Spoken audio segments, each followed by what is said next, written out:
Hey guys, I'm constantly thinking about things and writing them in my Evernote and learning new information. And the last thing I want to do is just to have it all sit there and never be spread or shared to anybody. So on a daily, I try and create micro impacts around people's lives, around my community and the people that I hang out around with. But I'm going to start recording myself and trying to put this out on a macro scale and see what we can do here together. So the first thought that I'd like to go through was a thought that I had about human beings and how we consume food. And I remember watching Michael Pollan talk about this, where he says that a significant portion of all of our health issues have to do with us not making our own food. So we already choose to not grow our own food. Typically, we go to grocery stores to go buy food, or we go out to eat at restaurants, and we don't grow our own food first. And then we have the issue where we typically like convenience. We don't have a lot of time. We run around a lot and do a lot of work a lot of the time, and do a lot of activities, not sleep a lot, not kind of increase our consciousness a lot. And I think cooking is one of the things that helps does that. And Michael Pollan completely agrees that we would be in a better place together as a society, and a more healthier place, if we all chose to cook, let alone just grow our own food. But if we cooked our own food, we would be much healthier. So I had this idea where I was just thinking about so many people make horrible impulse decisions when we're at stores, right? When we go to just have that sugar craving, and we go and we buy ice cream. I'm a culprit of that as well. I do it all the time, and I can't be doing it anymore, and human beings can't. And something that I thought about was, what if every time that I walked into the store to buy something that's sugary or fatty, that maybe I was part of a program where every time that I'd swipe my card at a fast food restaurant or to buy ice cream, that I basically gained some sort of like shame points in this example. And I was on a network where people could basically shame me for making bad decisions. But also, I like the idea of having like buttons for good decisions, right? So we can take this to like a salad level. Like if we buy vegetables at the grocery store, then we can like that and then come home and maybe take a photo of the salad that we make, and we can grow a better community that way, right? We can utilize social media and the internet as a tool for us to live more healthy.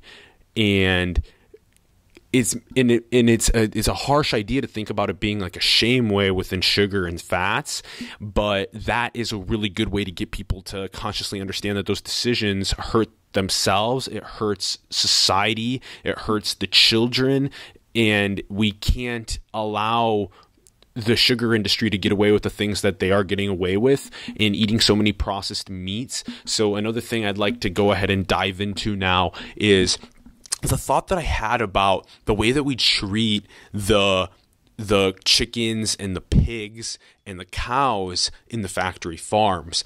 And we've all seen those videos, or at least a lot of people I talk to have seen these videos, where at the factory farms, they're literally holding the chicken like this, and they take a baseball bat to it and go, bah, bah, bah, bah, and just disseminate the chicken, and then they throw it to the side and let it just start just dying.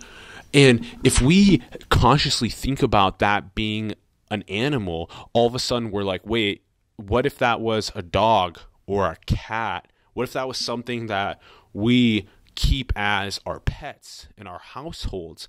Now you think about doing the exact same thing, holding up here's the cat or the dog, and you're taking a baseball bat to it and beating the crap out of a cat or a dog and throwing it to the side and just watching it twitch and die, or just be dead right there.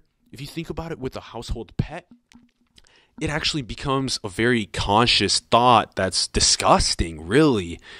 And we have to be very aware of what we're doing in these places in order to fulfill demand of non-sustainable foods.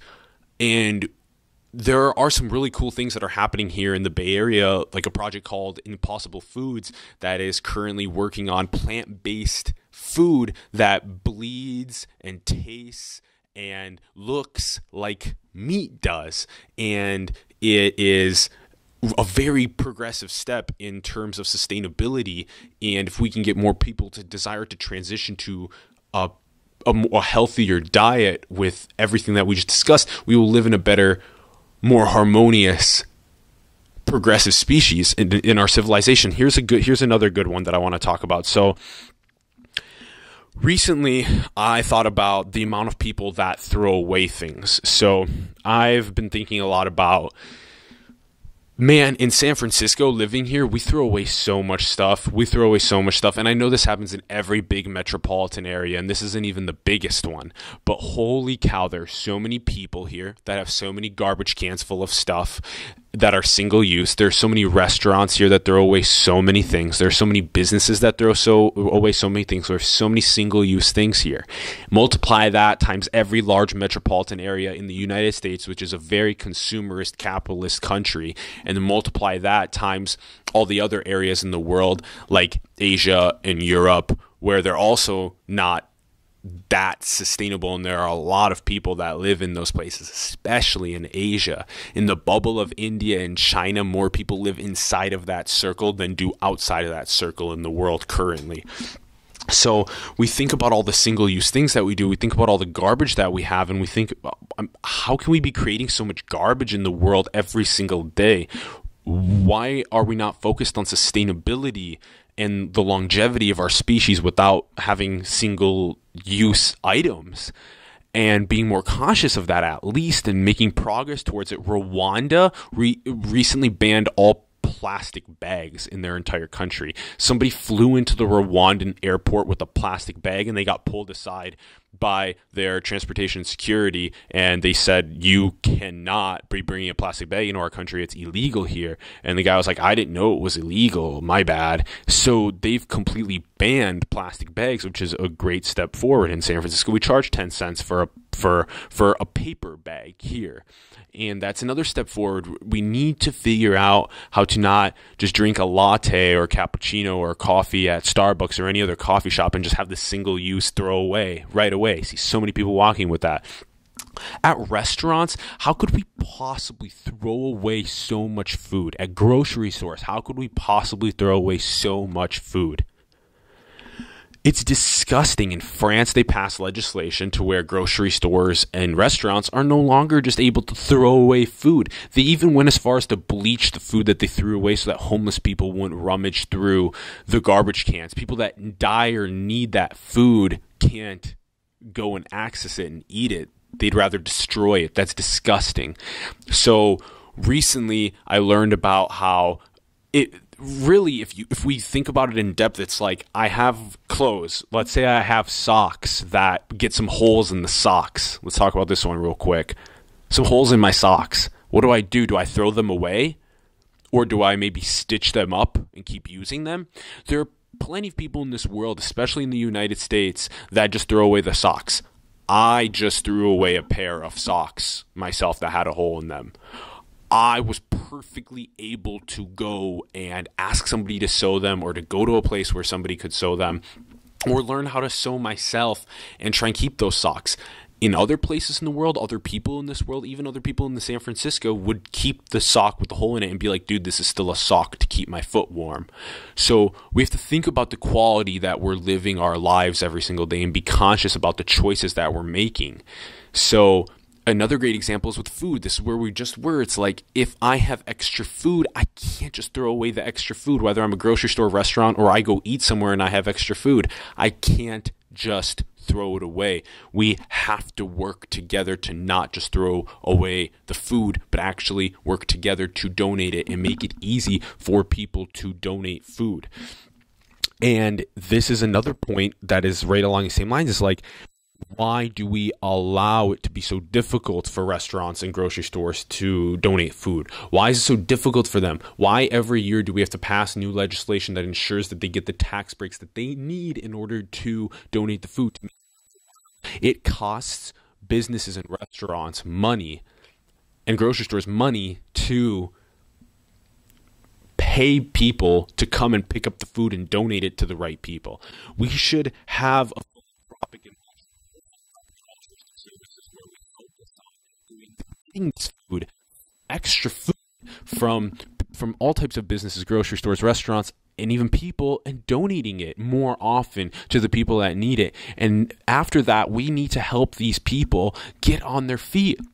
We need to help pave a path for these people to stop pandering. They're in Albuquerque, New Mexico. They just passed legislation where they're going to start getting more people off the streets by having a service where panders can go and start working on cleaning the streets of Albuquerque at $9 an hour, and then afterwards getting paid in cash. And then with that money, then they have services that they can work to become better citizens within our society by going and taking care of their drug addictions, or going and taking care of other counseling services to help get them off the streets. We need to focus more on things like this and not just pass by these people on the streets. Every single person's life is as vivid and complex as my own.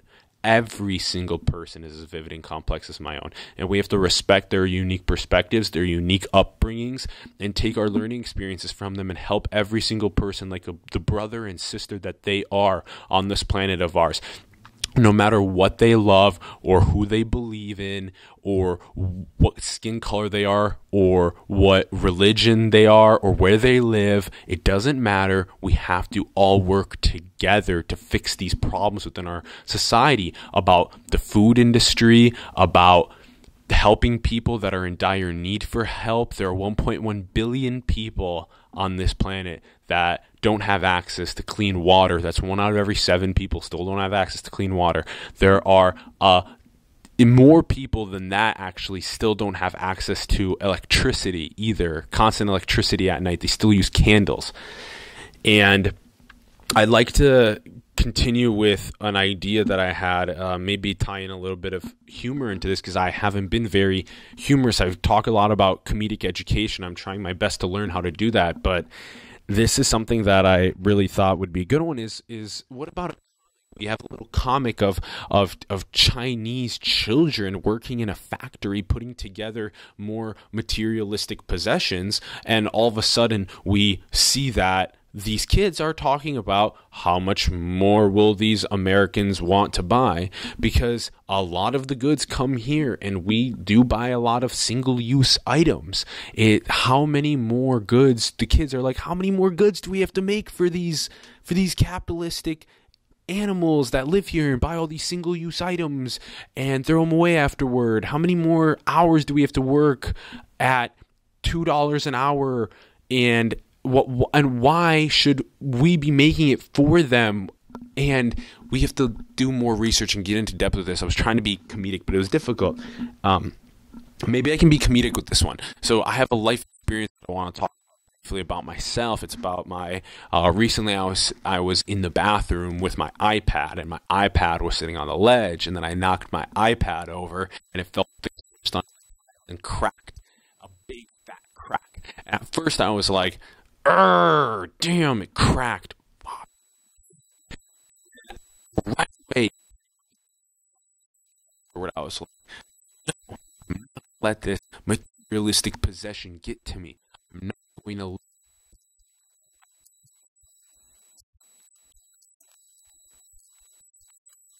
It's another material possession. It doesn't have to be perfect. It doesn't have to upset me. And I'm going to be now and learn my lesson, take my learning experience from this and move forward. And the more that we treat experiences like this the way that I did, even to the point where we no longer even concern ourselves with getting frustrated at all, we will live a better, less stressed, less agitated life. Another good one that I want to talk about is about having issues with empathy. So people struggle a lot with emotional intelligence. We have the ability to listen to them, to hear their story and figure out who they are and actually care about them, but we choose not to in our busy lives, let alone the people that we love, like our significant others or like our brothers and sisters, even acquaintances that we know that we're not necessarily very close with. We can listen to their emotional stories and we can gain better insights and life lessons from them, and not just brush them off like they're nothing, and that our stories are more vivid and complex than Every person's story is as vivid and complex as our own, and we have to do our best to listen to them and empathize with them. So here, let me give you an example of a situation that I've analyzed to a deep level. It's that whenever somebody talks about something that's on their mind, we can't just say things like cool or interesting afterward. If you tell me about something really cool that happened with you, something that was really interesting, I wouldn't just say cool or interesting afterward. I would give you the adequate amount of insight back to where you were able to emotionally feel that I connected and absorbed the information that you shared. So if you talked about a learning experience that you recently had, I wouldn't just say cool afterward. I would say, that's a really cool learning experience. You took away X, Y, and Z from it, and I learned that too now. And if we say it like that, we actually empathetically connect to the person and their story better than if we just say cool or interesting. The same thing happens with an apology. When somebody talks about something happening in their life that emotionally stressed them, if we just say, I'm sorry, versus if we actually look at them and say that what happened is not good and it's very hard to be strong after something like that. I'm here to do my best to help get out of this, the learning experience that we need, and really grow from this together. I understand. I'm here for you. I want to feel with you. And then tell them about a learning experience that you may have felt from it and see how they connect to that. They're going to connect to that a lot better than they do just somebody looking at them and saying, I'm sorry. So we can do a lot better with our emotional intelligence with people. We can communicate in a better way with people. I knew that this video was not going to be 2 minutes or 5 minutes or 10 minutes. We're on track for a 20-minute video, and I appreciate you guys, every single person that's going to be watching this all the way through. Very grateful. I can't wait to continue sharing my ideas like this. This is a platform that I know can help on a macro scale, and I've been desiring to do this for a long time. I need to learn how to better tie in comedy into what I'm talking about, so maybe we retain the information better. It's a little dry going 20 minutes of just listening to somebody just talk about their thoughts, but ideally I'd like to get more people here talking to me and talking with me and telling me about their unique perspectives and learning experiences, and mine as well. And that's how I love surrounding myself with intellectual people like that, where I just communicate what I know to them and they sit and listen and they regurgitate back like they actually absorbed what I said, and then they tell me and teach me what they know, and I regurgitate back what they said, and I show them that I learned from their knowledge as well.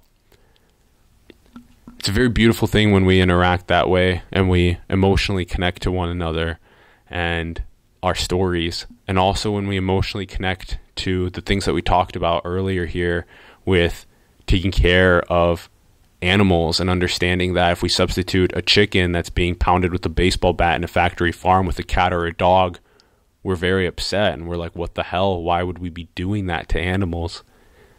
All the way to, could we possibly figure out a way to help promote healthy eating through our transactions that we do every day in cooking? Maybe if we could all do that together and work on that, that'd be great, and help people stay away from sugars and processed meats and fats. Sugar's found outside of fruit, by the way, of course. Stay away from those. Always eat fruits and vegetables. Those are the best. And what about understanding that, better empathizing with things that are happening, like our capitalism and our consumerism, and using single-use items every single day and having so much garbage every single day? How can we cut back on that together as a society? How can we follow a path like Rwanda did with banning plastic bags, and how France did with banning grocery stores and restaurants from throwing away their extra food? And how can we help pave a path back onto being a good energy and a good soul in our planet, like Albuquerque did with helping people on the streets? This is a little bit of food for thought from me. I appreciate you guys tremendously, and I'm excited for continuing these types of videos. Thank you for listening. Talk soon.